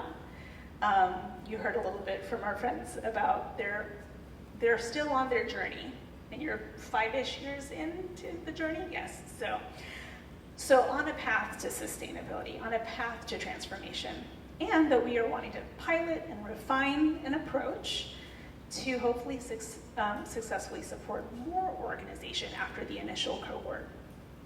So some of the things that we are thinking of, this gets back to your question, I think, about evaluation. So our initial goals and objectives are that the cohort participant organizations, they each begin or continue to transform their business practices. This is part of what the goal was that was approved by City Council. That they develop adaptability that enables them to be resilient, that they feel supported and cared for through this process by our team, by our combined arts team and Road Openers team, that again, we are walking this with you, we are trying to support you and help you to get things that you need along the way. And that, again, there are new and strengthened relationships amongst the participants in the cohort. And also that the program, as I mentioned, benefits the broader ecosystem, and that we're able to demonstrate, both to current stakeholders, to potential folks who might want to get involved, that it's important to do this kind of work and provide this kind of support, that it is viable to do it, and to do it in a multifaceted, holistic, and personalized way. So, what will the program entail? So for folks going through the Pivot program, there are 3 main components. One is the individualized support that I mentioned. So again, this may involve, we anticipate there will probably be some form of coaching, of helping folks navigate what they are seeking to do with their transformation, to cultivate wellness, and also to cultivate communication. And that's going to be done, by the combined Road Openers team and arts team. And then also, a second component is going to be group support. So there are going to be things that are individualized for each organization, and then there'll be things that the cohort members will experience together. And those could be trainings. Again, it could be the peer mentorship. It could be convenings. These are elements we think will be part of the program, but that we'll be able to put a finer point on them once we assemble the cohort. And that those things will result in stronger relationships or new relationships and broader benefits. And then, of course, a very important component, which is the financial support that goes along with these things. So we anticipate that there'll be a combination of unrestricted and restricted funds that will support organizations, recognizing that it takes time and energy and effort and staff and board, participation to go through a change like this. And so the program is designed to help to create some of that stability, or to assist with some of that stability and some room to experiment, as you heard Gulgun mention at the beginning of the program. It's hard to experiment when you're just trying to figure out how to, do the basics. And so we are seeking to alleviate some of that stress. So briefly, we are envisioning a cohort that includes a couple of types of members, participants. So most of the organizations, which might be, again, this is anticipated, 9 to 12 organizations, because we also want to have the cohort be of a meaningful size where folks are really getting to know each other and to have that personalized attention that is a key feature. So there'll be members of organizations who are, as Gulgun mentioned earlier, aware and thinking about a transformation that is needed, that their organization wants to do. They're ready and able to go on this journey at this time, and that they likely kind of will need some additional support to be able to go through a conversation, like, a transformation process. And then there'll be a smaller number of organizations who also are going through a transformation or are on the doorstep of going through one, and they are, but they have also gone through a transformation in the really recent past. So they either they've navigated a situation where they have transformed, they have learned some things, and they will be able to serve as kind of a peer mentor to other organizations in the cohort, and to help inspire fellow organizations to say, hey, you know, guess what? We were literally there a few years ago, and this is how we got through it. So that would be fewer organizations than the other group, but that group may need a little bit less support because they are further along in their transformation journey, but that the idea is together, these organizations can learn from each other, teach each other, and help support each other. So we're excited about having a multifaceted cohort. So eligibility criteria, key question, key piece. So these criteria were developed to help identify who could be well poised to go through and make the most of a program like this, and to also hopefully be able to serve as kind of a proof of concept, which I think, Gulgun, you mentioned earlier in the program. So here are the eligibility criteria. So a current or past grantee of the Office of Arts and Culture within the past 7 years. I think everyone in this room meets that criterion. Primary location of the organization and the primary reach of the programs and services needs to be within the Seattle city limits. Needs to be an active / current nonprofit with 501c3 status, and also that the organization has operated for at least 7 years, and also that the organization has at least 1 full-time staff member and at least 3 total part-time staff or contract employees who are paid, not volunteer organizations. The reason for this is we're thinking about what kind of capacity is going to be necessary to be able to fully participate in this program over the course of 2 years. And so that this is like the minimum threshold that we talked about and think that is going to be necessary for an organization to really be able to make the most of this opportunity. Also that they have a permanent ED or CEO or president, so someone, essentially not an interim, because that's kind of more of a transitional space. So looking for enough stability where the leadership of the organization, who would participate, is going to be able to go through the program for the full length. And similarly, that the board chair has at least 2 years left in their term, or if that's not the case, that there is a transition plan in place for the board leadership. Same idea, we anticipate that the board and staff leadership are going to be going through this program.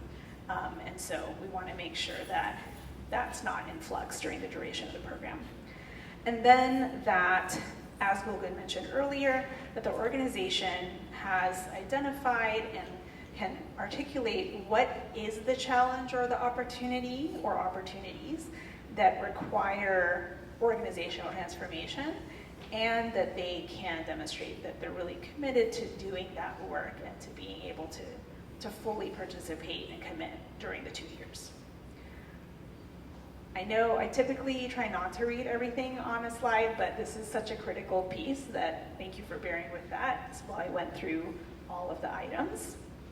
And I did want to also clarify one piece, which is that the arts and culture organizations requirement, it's that the mission is focused on arts and culture, is really arts and culture are central to the mission of the organization.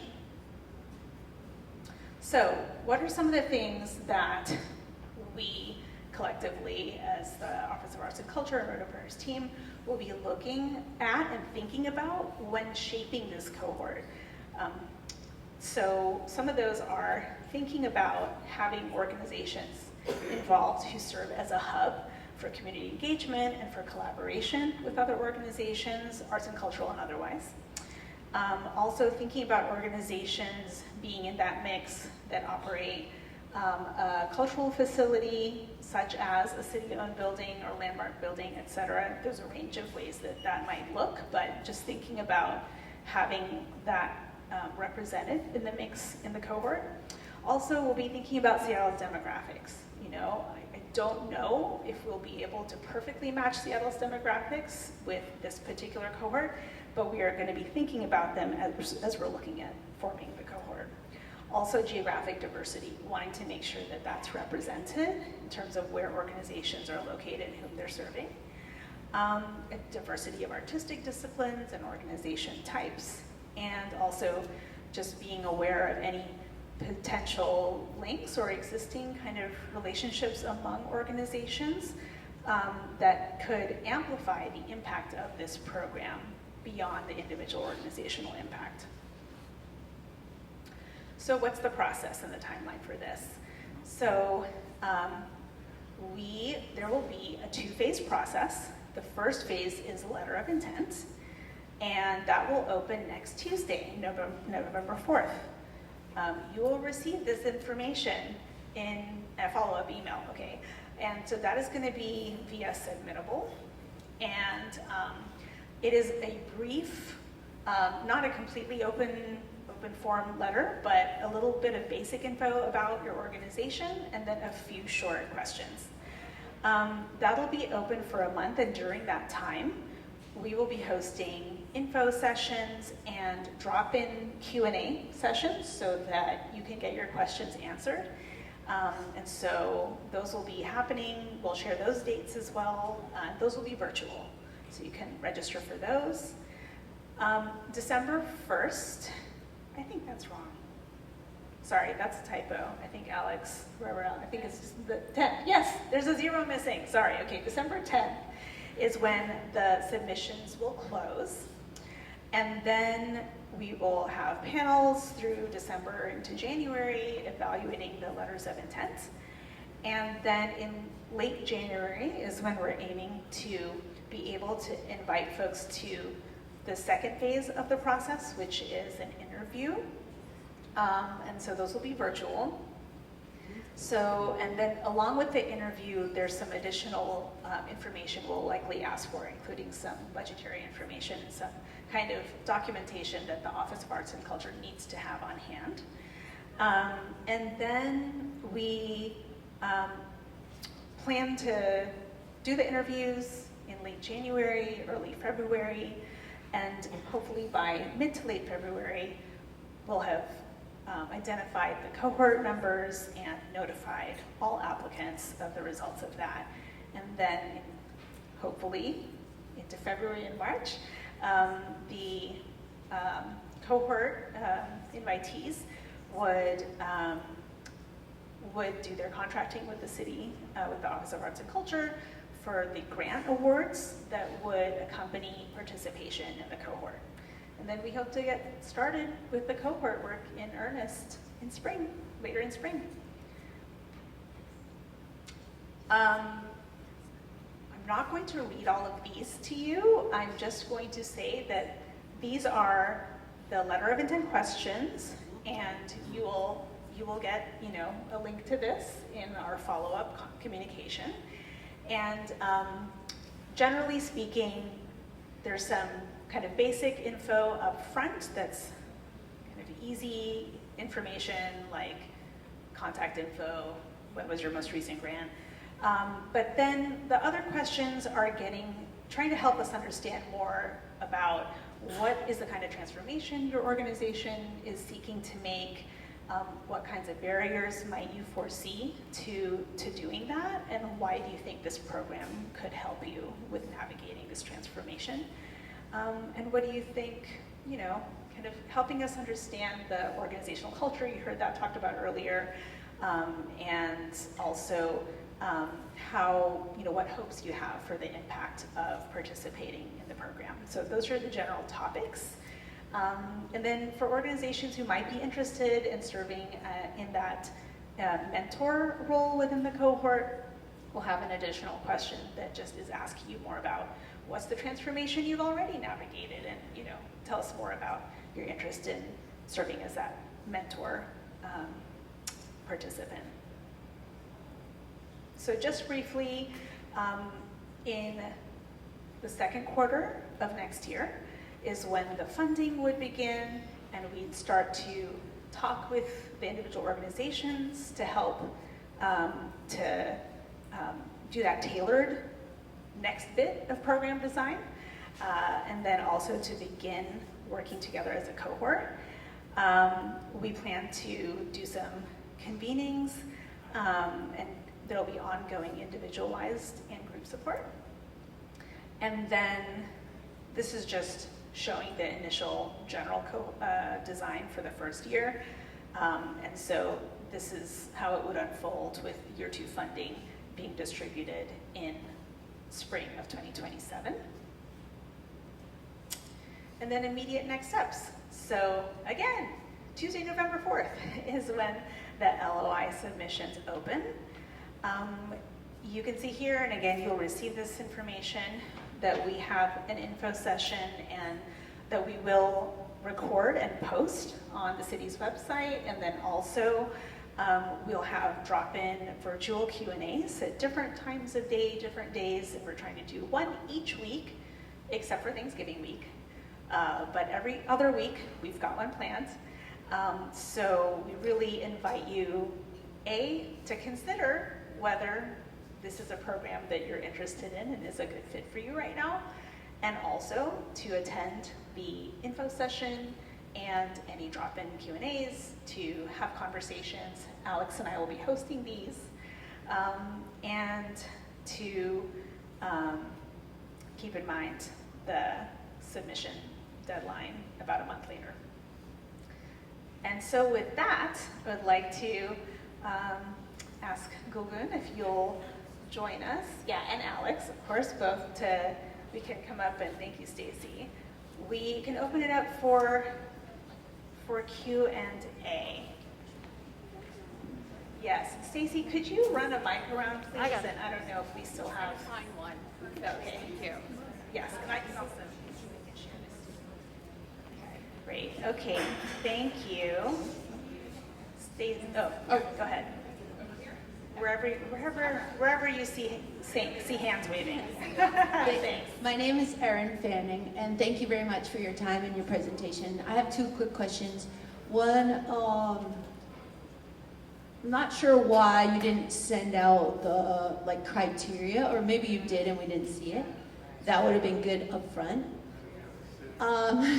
And secondly, as a follow-up to that, and maybe I'm crazy, but you want immigrant and BIPOC participation, and I'm just wondering how many Latino-led immigrant organizations are arts and culture 401c3? What is it? 501c3, and have 1 and 4 staff, I guess, in Seattle, because I'm not sure if there really are any, to be quite honest. But, so that's my question. Thank you. Thank you. It's a long question. I can answer first. Yeah. Okay. We're each going to take part of the question to answer part of the question. So I'll answer the first part, which was about the eligibility. So we hoped that the research findings and the conversation with Tacoma Arts Live around transformation and what their experience has been like would be of interest to a lot of folks, whether or not they met the eligibility, because so many organizations are going through some of those things, and also because there hasn't been an arts and culture plan in a while, for example, the kind of process that often yields research findings. And so we hope that in the spirit of transparency and sharing information sector-wide, that this would be something that we just wanted to share more widely, regardless of if you met eligibility requirements. So that's why we did not tie inviting folks to this event to the eligibility requirements. And I'll let Golden. So if I remember correctly, so please tell me if I'm not answering your question. The other element was, was the eligibility question, right? Yes, I think you were asking about BIPOC and other organizations meeting that. It was a bit more of a rhetorical question around how many. I don't have that data to know how many, and so why the restrictions we're putting on the criteria. And I hope we had explained that as much as we could at the early part, that right now the way we're doing this program is we're trying to make it a proof of concept. So we're trying to convince folks that it's worthwhile investing in this moving forward. And so we've put more restrictions on the outset so we can have time and space to really explore. And I have learned in my other work that when we bring people in who don't have that type of stability, it can be traumatic and frustrating to be involved in such a long-term 2-year process that requires your time, energy, and experience. And if you don't have enough staff support back in your organization, this is taking a lot of your time. So in those senses, it's better just to get money to do your work rather than work with us on the cohort. And this is a co-creation effort. So we're asking time of you, your time, your energy, your experience to help us build something that others can then benefit from. So knowing that this is a pilot and a proof of concept, we made those restrictions a bit more rigid starting off. Our hope is, and our desire is, which is what we're trying to set the conditions for, is to have this happening ongoing and for different levels, so people can come in when they're ready at the level that they're ready. Because if we're going to evolve, it requires more than just a sugar high, basically money, being thrown at folks. I know money really, really helps, but it's not the only thing that people are faced with, as we've already been talking about here. So it's in that spirit that we are being realistic and honest with people, open, straight up, instead of having you come in and then learn, oh no, I need to go off and look after the fire at home because I can't focus on this right now. I know what energy it takes to be in a cohort. So that's the honest answer to that question. Have we not answered any part of your question because it was a long question? No, that makes okay. That helps. I appreciate that question though. Yeah, thank you. Hi, thank you for the presentation. My name is Lena Sandsmark. I'm Executive Director at Shunpike. We fiscally sponsor over 200 groups, many of whom are based in Seattle and many of whom are quite stable and have been with us for over a decade, even longer. And on their behalf, I would love it if you could reconsider the 501c3 requirement. If there's nothing illegal about bringing people in who don't have it, if you would be open to at least considering some of our fiscally sponsored groups, if they're interested. I think that'd be great, and I think they would be a great addition to a cohort so that people can learn how they're doing business, not as a 501c3, but as fiscally sponsored. It might be an interesting case study. So I just want to make the argument to not shut them out. I think we're going to take that away and think about it, because I don't have a direct answer for that. Other than we considered other business models, and I know there have been requests for us to think about other business models.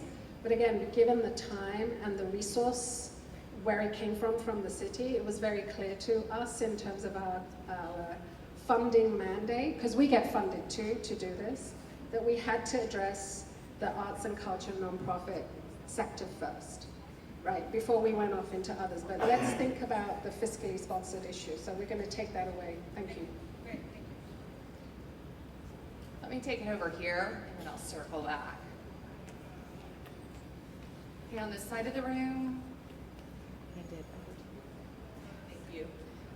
My name is Noni Irvin. I am an artist, but I also do organizational infrastructure and strategic development for for-profit and nonprofit organizations who struggle with that eligibility that you have, which I don't like, just gonna let you know, because that eliminates most of the arts and cultural organizations and most small businesses, for that matter, in the country, okay, let alone the arts.